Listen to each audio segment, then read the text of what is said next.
This one is called, Did I Fail to Mention That Pharaohs Take My Breath Away?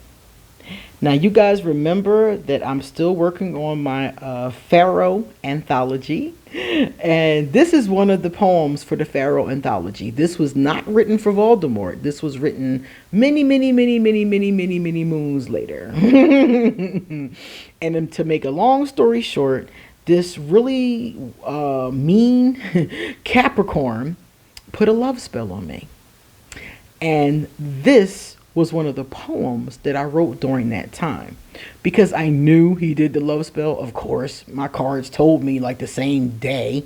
But it felt fun. It felt kind of whimsical. I had never had somebody do that to me before. And I was like, ooh, I like the muse of this. So I wrote like 4 or 5 poems and then I took the spell off. Like, whatever. And escaped him and like blocked him away from me forever. But yeah, weirdo. But during the time I wrote this poem. So here it goes. I saw a brooding pharaoh on Sunday galloping my way. An ebony knight on an urban pathway who took my very breath away. Miles from here, beneath a waxing moon, I met someone magnificent with whom my soul is attuned. His embrace rattled me to the very core of my spirit. And despite its sultry intensity, I knew not to fear it. I knew I could follow him anywhere and never know harm.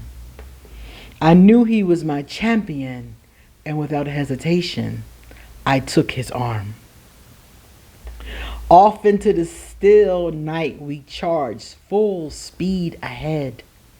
Nothing in our way, simply a gentle breeze that caressed my dreads.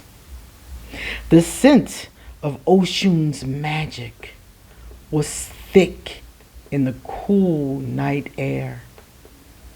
Before I knew it, we were entering his secret lair.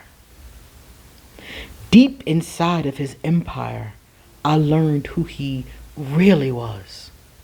Brave, warm, melancholy, frustrated, and gorgeous. All of the above. I spent the entire night afraid that my eyes would reveal the emotions in my heart. I wasn't prepared for these feelings. I didn't even know where to start. The next day he delivered me to my castle safely as promised. Watching him ride off into the sunset was indeed the hardest.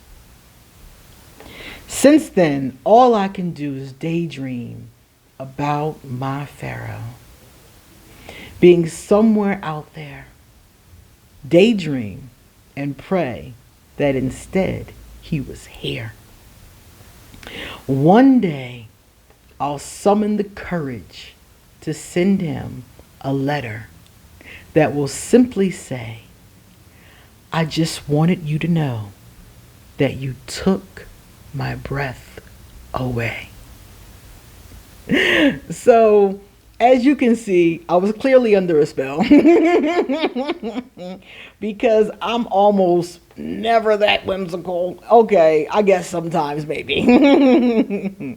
But in this particular case, that's what it was about. And as you can see, it's kind of like fairy tale-y, you know. And I have that kind of vibe going on anyway. But I noticed it with that one because I was like, wow, I can really see the muse of the magic on that one, man. Because he wasn't all that great. And that magic was like, it had me really thinking something else. So the reason why I shared that poem with you is because poetry and romance is just one way to spice things up in the bedroom. So today, I'm going to tell you a list for Aquarius that I found online. And this list came from Dr. Elizabeth Fedrick. Yeah, at Dr. Elizabeth Fedrick on Instagram. So it's spicy things, spicy ways of getting the bedroom on fire. So I am going to do the introduction, and then I'm going to read you the list, and we're going to talk about it. So hi, I am QueenAusetHeru, and thank you for joining me for another wonderful edition of Ask an Aquarius. If you haven't already, please hit the red subscribe button and smack the bell. Also, if you like this video, please give it a thumbs up and pass it on to anybody, everybody that you possibly have ever met in your entire life, okay? I would love you to leave us a positive comment in the comment section, because if you stick around to the end of my videos, I always read 2 of your comments and respond to them. If you would like to get a reading done, please email me or hit me up on my social media. If you would like to send me a gift on my Amazon wish list, I recently got this beautiful butterfly ear cuff from my Amazon wish list, and I don't know who sent it. It was no paper with it, but thank you. I really love it. So anyway, let's get started. We got a nice long list. Now, y'all know, let me see. I don't see too good, so let's see. All right, so Aquarius, if you want to spice things up, I mentioned romance, but now we're going to go deep in, okay? Her first suggestion is finding more opportunities for protected one-on-one time. So if you want to spice things up, this is about being present with your lover. A lot of times we're on our phones. A lot of times we're on call at work, you know, or we're distracted by the kids or our friends, a plethora of other things. So this doctor is telling us to find as many opportunities as possible for that one-on-one time. It would be awesome if you could find a time where you can turn your phones off. And it might not be for a long time. If you have children, you might be thinking, I don't really want to turn my phone off for a long time. But you can turn it off long enough to watch an hour-long movie, or to, you know, have some intimacy with your partner, is my point. So whenever possible, according to the good doctor. Number 2. Having open conversations about preferences and desires. You would not believe how many couples don't do this. I was talking to a good buddy of mine, and he was saying that his wife absolutely will not have this conversation, that she's very insecure about her body, about her desires, her preferences, forget it. And they struggle in this area. So if you want to spice things up in your bedroom, ladies and gentlemen, open up your mouth and your mind to your preferences and discussing that with your partner. Even if you think your partner might think it's a little, you know, my partner might think it's a little crazy. So what? Tell them anyway. Tell them you want them to spin from the ceiling fan and land right on top of you. I don't care. Whatever it is, tell your partner. Now, yes, they may or may not want to do it, but you never know until you ask.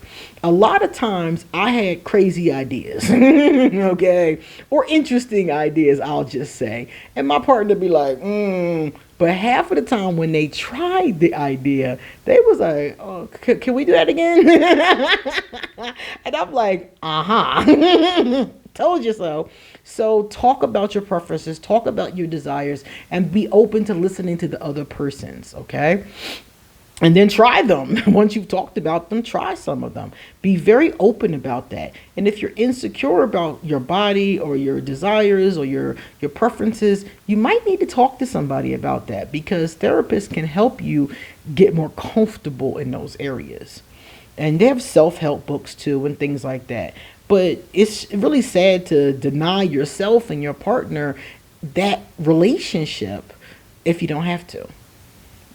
Number 3, doing some research to find ideas for new positions to try. So I've seen the Kama Sutra. Some of you have seen that. It's all kinds of positions. Reverse cowgirl, front cowgirl. I mean, like 6'9". It's all kinds of different positions. If you're somebody who's always doing the same position, and I came to find this in my relationship sometimes you get lazy and you just do the same position over and over and go to bed, you know? So when you do have a little bit more energy, try a new position. If you're a missionary style person, try doggy style. If you're a doggy style person, try riding. If you can't ride, try being on your side. Try something new is my point. You can be on top. Let them be on top. Like, try different things. And it says here that you can research online. The Karma Sutra is an old book. It's a real old book. It is from India. But I mean, you can find this kind of thing from movies and pictures and all kinds of stuff. Watch a XXXX rated movie together. Something you're both into. Pick something that you both like and watch it and be like, ooh, let's try that. Oh, how did they do that? I saw one. Let me tell you what I saw. Somebody sent me a clip of a couple that was having sex on an exercise ball. Those big balls? The ball was huge, right? And she was laying face down over the ball, and he was behind her. And I was like, whoa, So try some different, and I had never seen that one before. That was a new one for me. So yeah, try some new things like that. That's a fun thing to do. Just don't hurt yourself, because I've known people who've had little accidents like that. Don't end up in the ER. Be very careful. The next one says, putting in the work to stay emotionally connected in order to increase the quality and quantity of physical intimacy. Now, for somebody who is really interested in being intimate with you, such as your partner or something like that, physical intimacy is not all there is. So many people are so immature when it comes to sex. I know 50, 60-year-olds who don't understand this, but they feel like you can just, it's just like a physical thing, like you're just masturbating with the person. And that's not what sex is. Sex begins up here and in here. So if you can get somebody emotionally and mentally connected to you, the sex is always going to be better. Okay? If you just want wham bam thank you ma'am, or man wham bam thank you sir, you might as well not even engage in relationships, because it takes a lot more connection than that. Creating novelty by being intimate in different rooms, different times of day, and switching up positions. Again, that switch up, that novelty. So I would get into the habit of always being in my room. My room is the most comfortable place for me to be intimate. But what about the washing machine? What about the couch? What about the bathroom? Anybody who makes a big mess, squirters and people like that, you might want to try the bathtub. That could be a fun way to go. So you're trying different places, different rooms, and most of us have sex either early in the morning or late at night. Well, what about during lunch? What about coming home in the middle of the day? I know people who go home for lunch, and I'm like, well, did you get busy when you went home? And they're like, no. I'm like, what do you mean no? Why not? Your wife is home, she works from home, and you went home for an hour? Are you serious? You had time to eat lunch, have sex, and get back to work. Stop playing with me. And we already talked about switching up the positions. It's all about just trying something new. Being sensitive about areas of insecurity for your partner. So regardless of what you're going to do, you have to be sensitive to their insecurities and talk about them. And hopefully you might even be able to ease each other's fears. Bringing in toys, hoo-yah, yes, games, outfits, etc. to increase excitement. When I was active, because I've been celibate for 6 years, but when I was active, I had all of this. I had a drawer full of toys. I had games. They have these dice, and the dice glow in the dark, right? So you can shake the dice up in the dark and throw them, and they all said sexual things to do. So one would say like blow, and then it would say blow what? Okay? Or it would say kiss, and then kiss what? So it was 2 dice. I'm sure some of you have seen these. They're very popular. But there's all kinds of little sex games that you can buy online or at sex toy shops, and play these little kinky games with your lover or lovers. I'm guessing if you have a polyamorous relationship, this could really get fun, but it could even be fun between 2 people. I mean, I played that little dice game 1,000 times, and it was great. It was awesome. It was very random, so you never know what part of you they were going to do something to. So it was really different. And lingerie. If you're somebody who is into lingerie, but it doesn't have to stop at lingerie, you can do little nursing outfits. I had a little French maid outfit. There's all kinds of them, little schoolgirl outfits, that are tight around the top, It just depends on what you're into. They have all kinds of outfits. And men can get in on this too. It's not just women. They have toys and games for men, specifically for men. I saw a vibrating cock ring the other day. And from what I understand, it was wireless, so your partner controls it. So I was like, ooh, that sounds like fun, So yeah, and also outfits too for men. I used to have this ex. Oh my God, when I was 23 years old, I had an ex that was an ex stripper, an ex entanglement who was an ex stripper, and he was a Scorpio, and he used to wear this little bow tie that I bought for him and these little underwear. They have little things for men to wear too. So don't let it just be the woman, putting on these, sexy one pieces or, the Catwoman outfit or things like that. You both can get in on it, Creating time and space for sensuality. I like that. Flirting and foreplay. Now, sensuality is something that you really can do at any time. I mean, you can text them just your cleavage, or, this woman I was really into, she's a Taurus. I talk about her all the time, as a matter of fact. I was with her for a little while. I'll never forget when we first met, she sent me a picture and it was nothing but her legs from the knees down, and her legs were crossed and she had on these heels. I opened my phone. I almost fell off my chair. Okay. Stuff like that opens the door for those kinds of things. And it was very simple. It was just a little picture. It wasn't even any sexual parts or anything, but it was like, wow, So that sensuality, that flirting, texting is a great time to flirt, inboxing, foreplay, just kind of like even foreplay in the bedroom, yeah, but this kind of sensuality and foreplay starts outside of the bedroom. So yeah, it even could be like, I remember being at a store, just a regular old store, and walking up to my lover and telling her the things I wanted to do to her. And we were in line like, maybe we should come back later. That's foreplay, having those little kinky conversations and touch and things like that. That's all foreplay. Accepting that having different turn-ons and preferences is totally normal and just means more naked experimenting is needed. So some of the times your partner is going to like something that you don't like.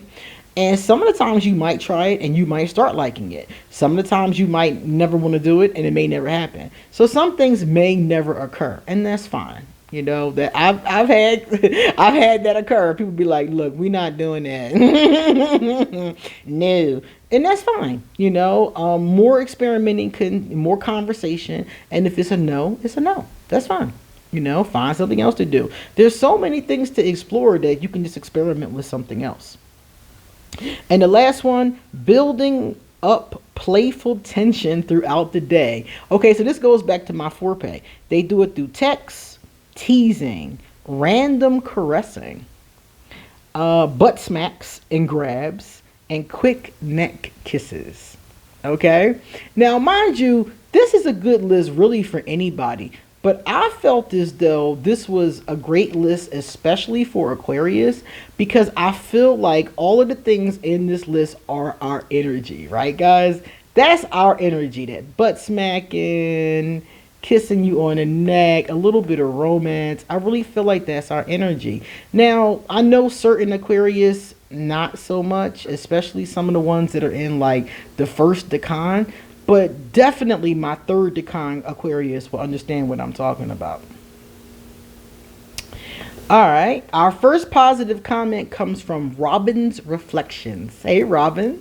Robin said, I want to live in some of these herb crafter cards too, by the beach.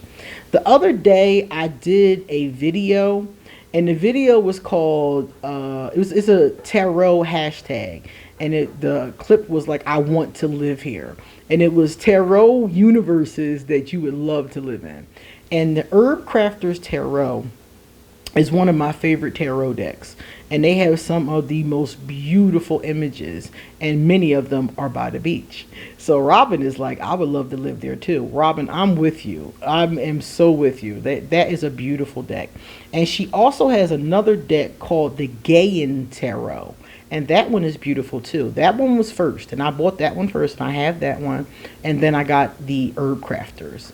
Herb Crafters Tarot can be used as tarot, of course, but I often use it as an oracle deck so I can learn more about the herbs. Great, great deck. Number 2. This is from Amethyst Ascension. Amethyst Ascension has a group on Facebook called Amethyst Ascension Family. So if you're interested in talking about tarot and things like that, that's a great group that I joined on Facebook. I'm in 2. The other one is called Abundant Life Tarot, another awesome group. And we talk a lot in Abundant Life. And Amethyst Ascension, I really just go to watch their videos, It's not a lot of conversation. So if you want to conversate, Abundant Life Tarot. If you want to watch some cool videos and meet some cool people, then Amethyst Ascension Family would be that one. So Amethyst Ascension said, what a wonderful deck. She's talking about the Sufi Oracle, another deck that I reviewed the other day. If you notice, I've been reviewing a lot of decks lately.